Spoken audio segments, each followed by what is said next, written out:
Book 6 Midpoint Banner was showcased during the Fate channel, but we now have all the information about our new units. Today we'll be talking about Kent, Sain, Ascended Florina, and Letizia from the main story.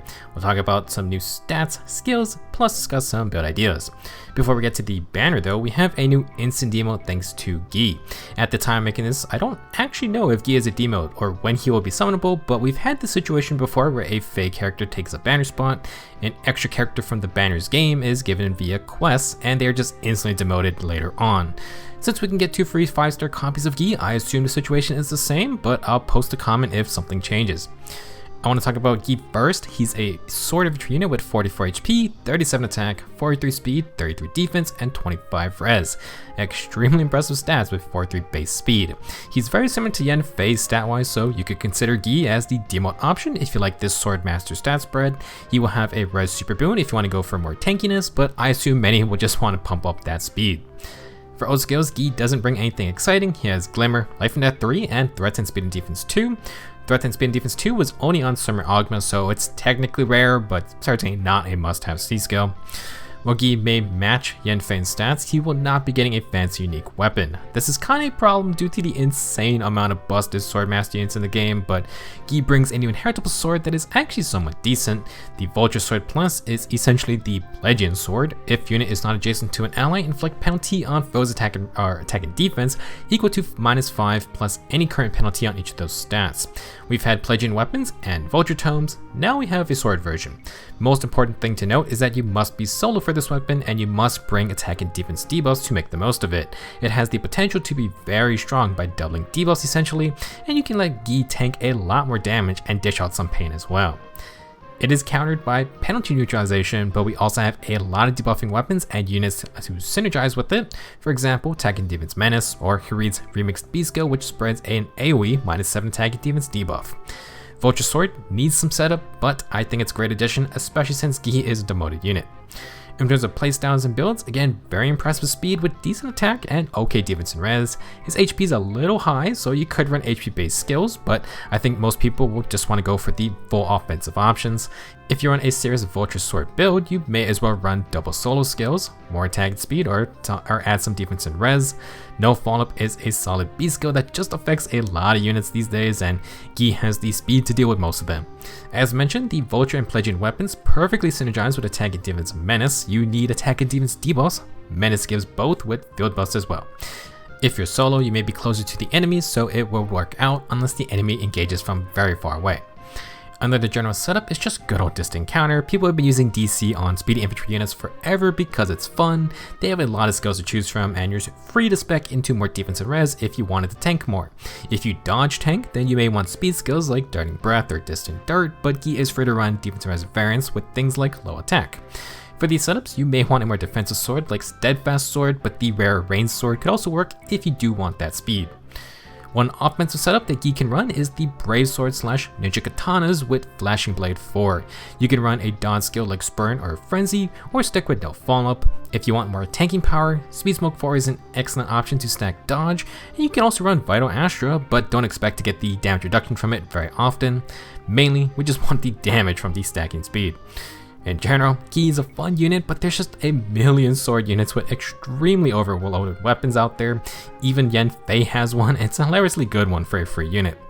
Most sword infantry can get multiple effects of things like dodge, no follow-up, slaying, and more. Guy can pick up maybe 1 or 2 of those. You definitely need premium skills to shine, but Guy at least has good stats to begin with. Moving on to our actual banner units, the 4-star focus unit this time is Kent. You can get him at 4 or 5 stars. He's going to demote into the 3 to 4 star pool after the banner is over. Kent is going to be a Sword Cavalier, and similar to Skyhawk or now Guy, he's the first Sword Cav demote since Ares back in year 2. More demoted sword units is great because we rarely get free sword units as is. Now, for stats, Kent is not taking that demote row sitting down. He has 42 HP, 37 attack, 40 speed, 30 defense, and 24 res. 37 attack, 40 speed is fantastic for a sword cav, and he basically ties Regan in every stat with more HP and attack due to BST. The two of them tie for second fastest sword cav behind Legendary Nana, so Kent is definitely a unit to watch out for if you like going fast. To make things even sweeter, he has an attack and speed super boon. That's pretty amazing for a demote. For old skills, Kent has my favorite skill, Reposition, never a bad sight to see. He also brings attack and speed bond 3 to the demote pool, and the only other free-to-play friendly source was from Bridal Luis. Great if you want the bond 4 or attack and speed unity. Kent then has speed and defense snag 3. We recently saw this on Hatari Dean, but here's a summonable way to get it. Including his new inheritable sword, Kent actually has some decent budget skills to try out. That new inheritable sword is going to be the Allied Sword Plus, 14 might, and it basically has joint drive attack combined with joint drive defense, grants +4 attack and defense to allies within 2 spaces, and if the user is within 2 spaces of an ally, they get the same stat boost.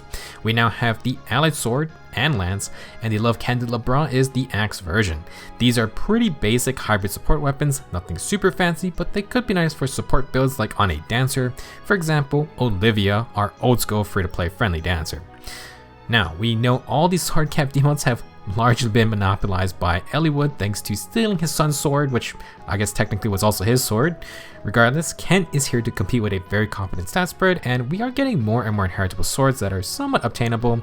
For his base kit's playstyle, the idea is you reposition an ally behind Kent. This procs his snag debuffs, he activates his bond skill, and Allied Sword also kicks in. You can also support an ally in the same way. This is a very basic build, so you could just add something like another bond or Forum Sacred Seal. Not a lot of cheap buffing skills unless you use Horse Emblem team buffs, but ideally, you could just stack something like Joint Drive with the Allied Sword. Very expensive option for a very simple build. If you want, Allied Sword can also work with a Rally Ruse combo. This is fine and dandy, but I think most people want to use Kent's great attack and speed stats. These speed-based swords are not easy to get, but the Ninja Katana or Rain Sword would be fun for Kent. Since he is a Cavalier, he can also use the 2 solo weapons quite well, Guy's Vulture Sword or the Unbound Blade. Double solo skills with the usual near trace skills are a fun time. If you run the Vulture Sword, you need debuffs, so attack and defense menace might be more useful here. For other skills, of course, Catch 4 is amazing, and Flow Guard, Refresh, or Force are all good for initiating. If you want dodge for mixed phase fun, Speed Smoke 4 is open to all, otherwise a Rouse buff is great as well. Overall, Kent is going to be crazy, but if you need some speed, then you can build him up. You could just also run something simple like the Fire Sweep Sword or Slang Edge for some good old school setups. Be on the lookout for more inheritable swords for sure. Moving on to Kent's counterpart is Sain. He's a Lance Cavalier with 40 HP, 42 attack, 38 speed, 36 defense, and 18 res. Sain gets the 5-star treatment, and I think he's a sleeper strong pick for this banner. He has the highest attack for any Lance Cav, and actually the highest BST too, but that means no super boons. He has good speed, decent defense, but Sain follows many other Lance Cavs with terrible resistance. He's just not made to tank mages, but Sain has some incredible ways to get in and out of danger. For old skills, he has Rally Up Attack Plus. Sain actually needs a rally skill for his weapon. He then has Flow Refresh 3 for offensive no follow-up with 10 healing after combat. I'm still on the Flow Guard hype train because 10 HP doesn't mean anything if I die to an instant special. For his weapon, Sain has the Jolly Jade Lance, and this thing is pretty crazy. It has 60 might, grants another +3 attack, and enables Kanto remaining +1.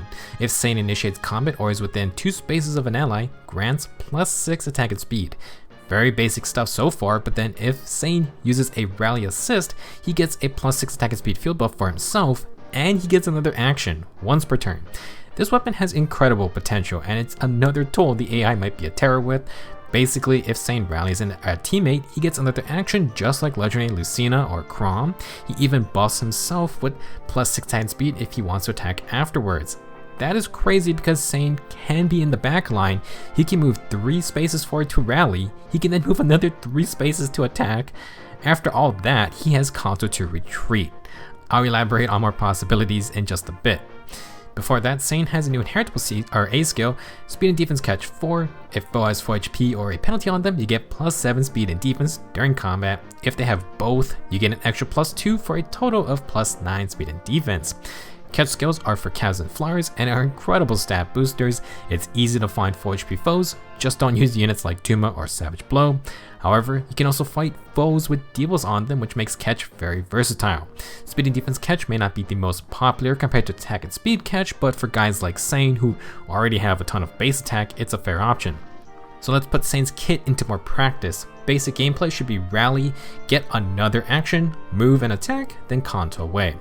Flow Refresh gives Sain offensive no follow-up to double, and he has tons of attack and speed with Jolly Jade Lance and Speedy Defense Catch. While normally Speed Smoke 4 would be fun for dodge, I think Attack Smoke 4 might be better here. For one, it gives Sain +6 defense and res, which fully buffs all his stats.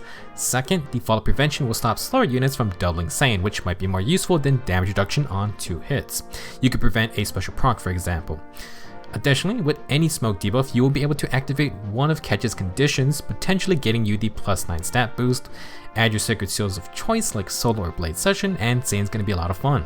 If you want some healing, you could use Surge Barrel. Lows will give you more damage potential, and we still have Kanto available. However, offensive no follow-up from Flow Refresh is just very good for taking on tanks.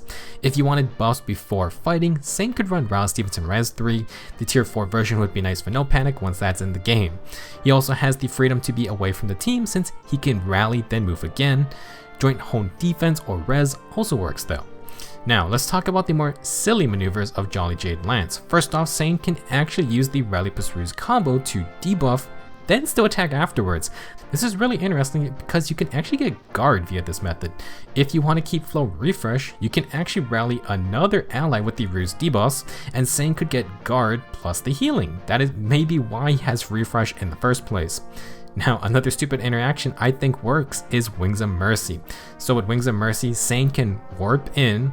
Instead of attacking, he rallies his ally. This gives him another action, aka he gets his full 3 movement from there. You can then attack up close, and you have Kanto remaining +1, which could net Sain 2 or 3 movement to retreat afterwards. This could be hilariously fun, although losing Flow Refresh hurts a ton. Now, you could take it a step further though with Gale Force. Remember, extra actions like Jolly Jade Lance and Gale Force all occur before Kanto. You warp in, you rally, you move 3 spaces, attack, proc Gale Force, move another 3 spaces to attack again, and finally, that's when Kanto kicks in. Maybe Sain himself can get in on the Wings of Mercy chaining by using Fury or push skills himself. As for getting Gale Force active, Sain should be able to proc Heavy Blade just fine. All in all, I think Sain's a very interesting unit. His combat may be very simple, but we've seen what happens when simple combative weapons have incredible utility perks. Just look at Yuri. As we talk about our next unit, keep Sain's crazy extra actions in mind. Next up, we have Ascended Florina, who's a colorless flying archer this time. She has 39 HP, 37 attack, 43 speed, 22 defense, and 31 res. She has speed and defense super boons, and reminder, you get to pick an Ascended asset for free, so be sure to do that. Florina will tie for fastest archer in the game, and her attack is decent enough. She will get some help in the damage department. Her defense is kind of low though, which is not the best when there's distant counter threats everywhere, and 31 res is okay, but Florina really doesn't add extra bulk to her kit. For old skills, Florina has Moonblaster Special, she then has Attack Speed Push 4, and she can in fact use the recoil damage to her advantage. Last, she comes with Joint Drive Speed. For her weapon, Florina has the New Height Bow, which has 14 might and accelerates special trigger. If Florina has or is under 60% HP, she lets any ally move next to her. Additionally, she lets allies within 2 spaces move to a space within 2 spaces of herself. 2 different warping effects.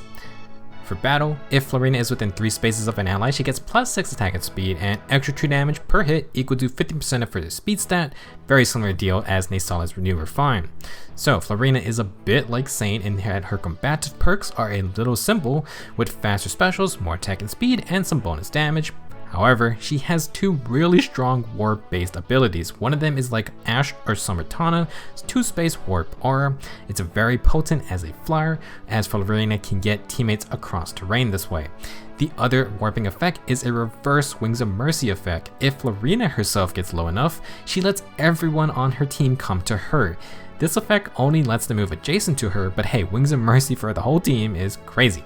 We just discussed a unit who can literally take advantage of this and keep their combative B skill. Florina is going to be one of those units who may not be the main killer of her team, but she lets her team get around and they can finish the job. She does have good firepower, but Florina lacks a couple skills an attacker would like, and she gets no defensive help. Now, if she can survive her fight, Florina has speed and defense for Trace for Kanto. This variant is the go-to for pure offensive units, more chances to double, and more damage with the ability to retreat afterwards. I know Kanto controls in the game now, but Kanto's still amazing.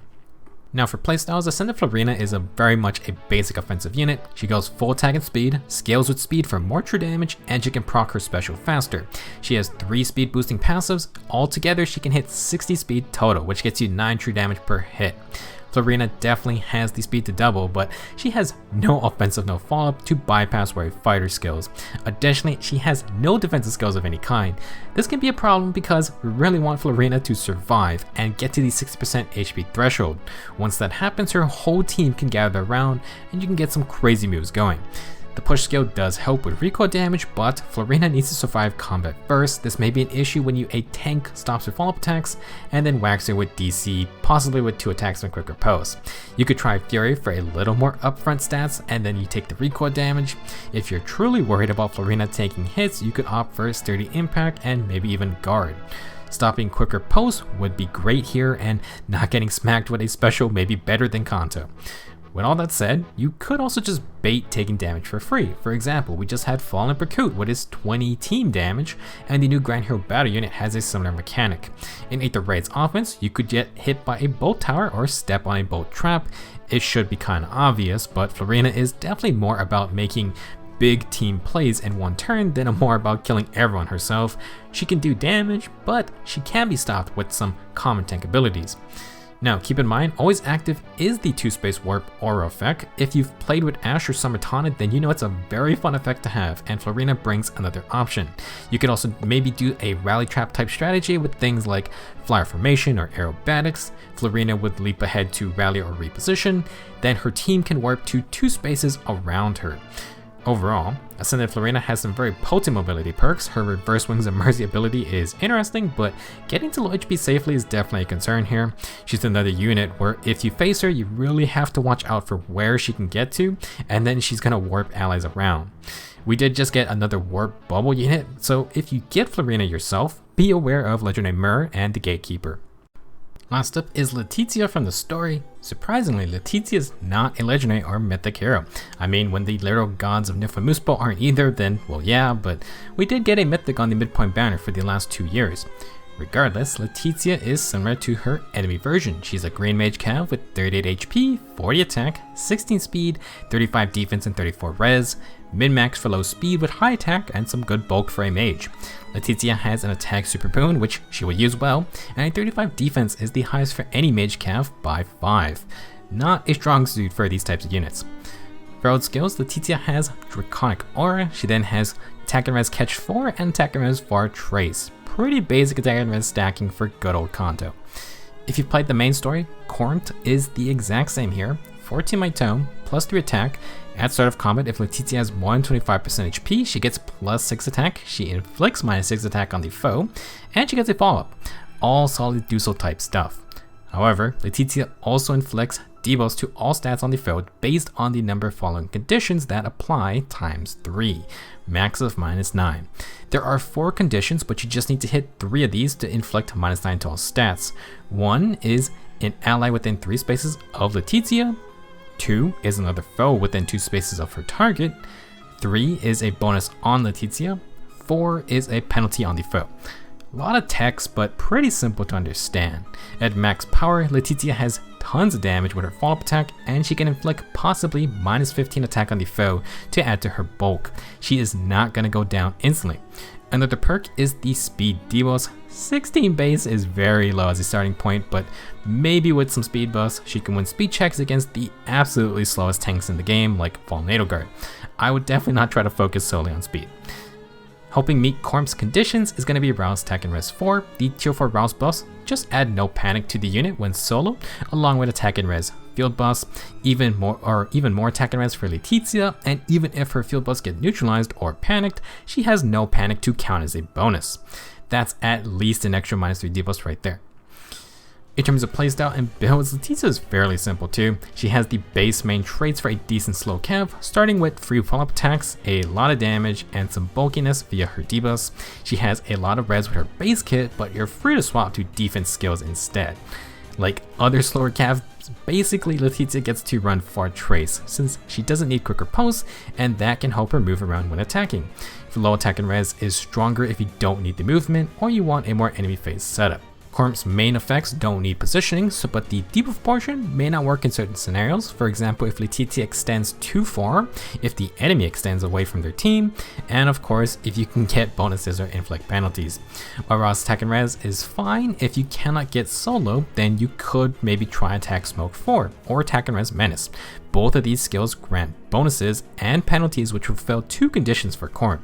Attack smoke's fall prevention would be really nice as well, although obviously Letizia is easily stopped by no follow-up. She can proc Heavy Blade thanks to attack boosts and debuffs, so that should get you up to Draconic Aura or Iceberg, maybe running Glaciers or Aether if you're feeling spicy.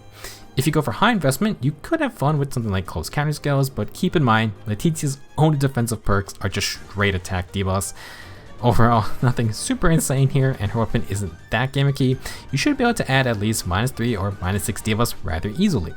As with all slower cams, maybe one day they'll get some more skills tailored to them.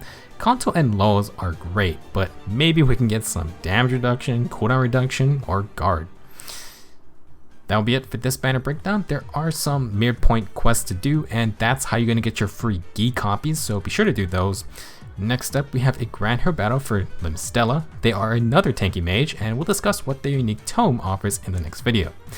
Thank you for watching, good luck on your summoning, and I'll see you guys soon.